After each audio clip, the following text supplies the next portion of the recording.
Les affaires publiques n'ont plus de secret pour lui. Les vrais enjeux. Les vraies questions.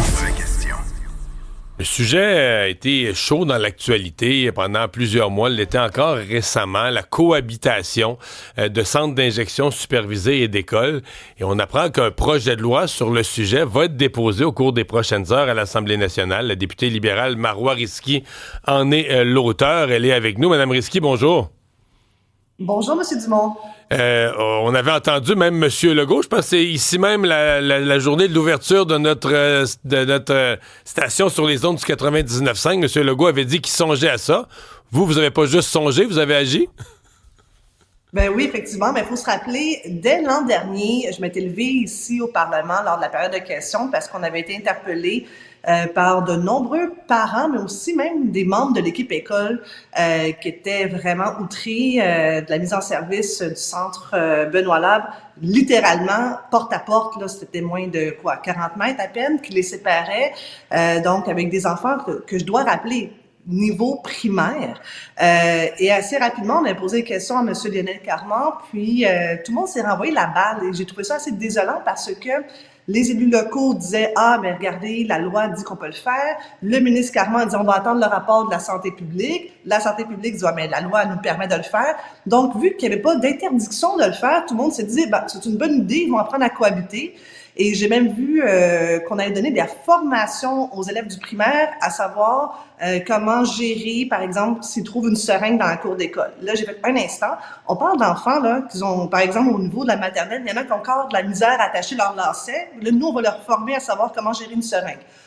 On va prendre une grande respiration, puis on va regarder qu'est-ce qui se passe déjà dans le corpus législatif au Québec. Et quand j'ai posé ma question en chambre, j'ai dit, savez-vous que la loi sur le cannabis, lorsqu'on a instauré la SQDC, on n'a pas le droit de vendre du pot à 250 mètres d'une école et d'un service de garde, mais on pourrait aller le consommer littéralement juste à côté dans le banc de parc. Ça faisait aucun sens. Alors, on s'est dit, écoutez, on va écrire le projet de loi et ça fait quand même plusieurs mois qu'il est prêt. Je me suis dit, on va attendre voir si oui ou non le gouvernement va le déposer, leur projet de loi qu'ils nous ont promis dès le début de la législation. Finalement, M. Dumont, là, on termine là. Là, on se remonte en session intensive. Alors, on a décidé d'inscrire notre projet de loi. On met la balle en jeu. Et je vais vous dire très franchement, moi, je suis très ouverte s'ils veulent faire des modifications. Ce projet de loi, une fois qu'il est déposé, ne m'appartient plus. Il appartient à l'ensemble des parlementaires. Mais moi, je ne veux qu'une seule chose. Il nous reste jusqu'au 6 décembre pour légiférer. C'est un très, très court projet de loi. Et s'il y a de la bonne volonté de l'ensemble des parlementaires, on est capable de le faire. Je comprends que tant qu'il n'est pas déposé à l'Assemblée, vous ne pouvez pas me donner les détails, mais c'est un projet de loi qui vise quoi? Qui vise à créer une zone tampon autour des écoles?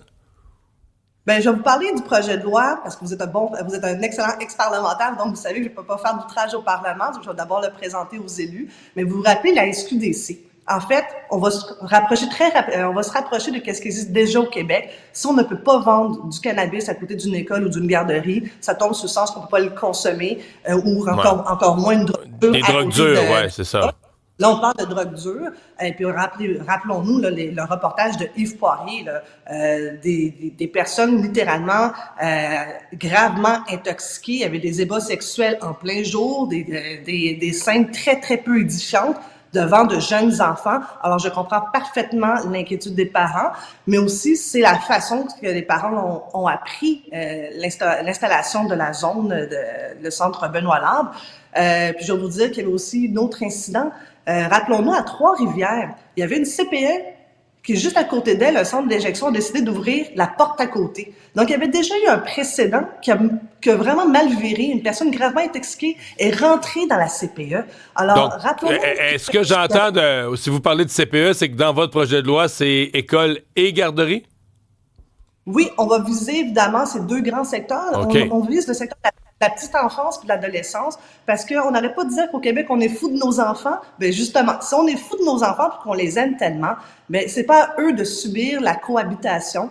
Eux, c'est leur rôle, c'est d'être des enfants. Ils n'ont pas besoin d'être déjà confrontés à des situations aussi, je vais vous dire, très délicates et complexes parce que je crois que tout le monde là-dedans, pour les centres d'injection, on y croit, mais il faut que ça soit une bonne distance des enfants puis des mineurs.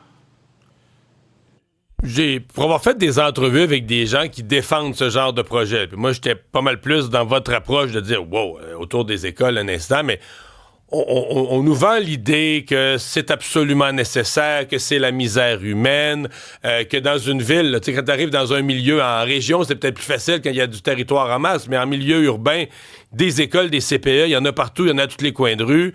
Donc, si t'exclus, si tu mets des zones tampons, finalement, à Montréal, il restera plus d'endroits pour ces espèces de centres qui peuvent sauver des vies. Alors, il y a un discours social très, très fort qui dit, on peut pas aller dans le sens des zones tampons. On doit privilégier la cohabitation. Il faut que les gens s'habituent. Il faut que les parents s'habituent à cette misère humaine, y tendre la main. Vous répondez quoi à cette approche supposément très sociale là, de la chose? Moi, comme législatrice, je dois prioriser. Et évidemment, dans ce type de dossier, c'est très délicat parce qu'effectivement, il y a de la vraie misère humaine. Mais là, je vous rappelle que j'ai des enfants aussi à protéger. Et en Ontario, ils ont légiféré et eux, leur zone tampon est de 200 mètres et c'est drôle, ça fonctionne. Donc, on est capable de trouver d'autres établissements.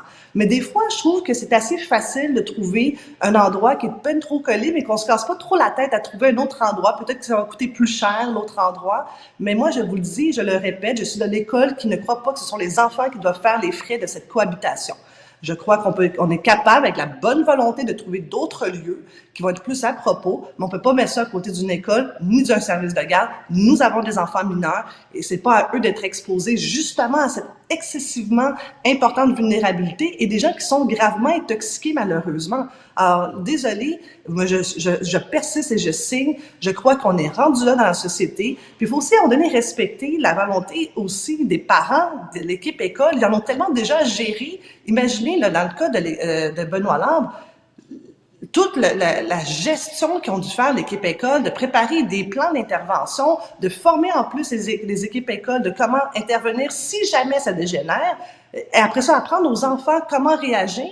Là, on est rendu loin dans le vivre ensemble, la cohabitation, mais peut-être qu'il faut aussi être honnête entre nous.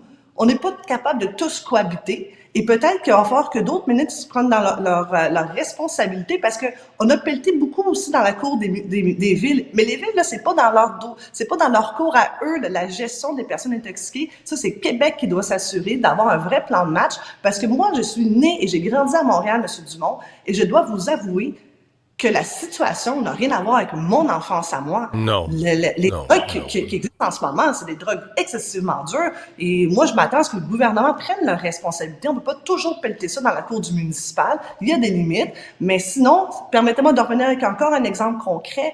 Moi, le cas de Trois-Rivières, désolé, mais qu'est-ce qui est arrivé là-bas? Qu'une personne intoxiquée soit rentrée dans une CPE parce qu'ils sont allés s'installer la porte à côté, ça fonctionne juste pas. Et pas plus tard écoutez, à Montréal, lorsque c'est rendu que c'est le SPVM qui doit accompagner les éducatrices d'une CPE parce qu'ils sont trop proches d'un centre, à un moment donné, c'est qu'on se dit, nos ressources sont peut-être pas assez bien utilisées. Et moi, dans ma tête, le SPVM, c'est pas d'accompagner des éducatrices pour s'assurer que les enfants soient bien protégés. Ils ont d'autres rôles à jouer. Là, ça veut dire que ça tombe sous le sens. Alors, moi, le projet de loi, on le met en jeu. L'Ontario a réussi à le faire. Moi, je m'attends à ce que nous, au Québec, on est capable de faire ce que l'Ontario fait.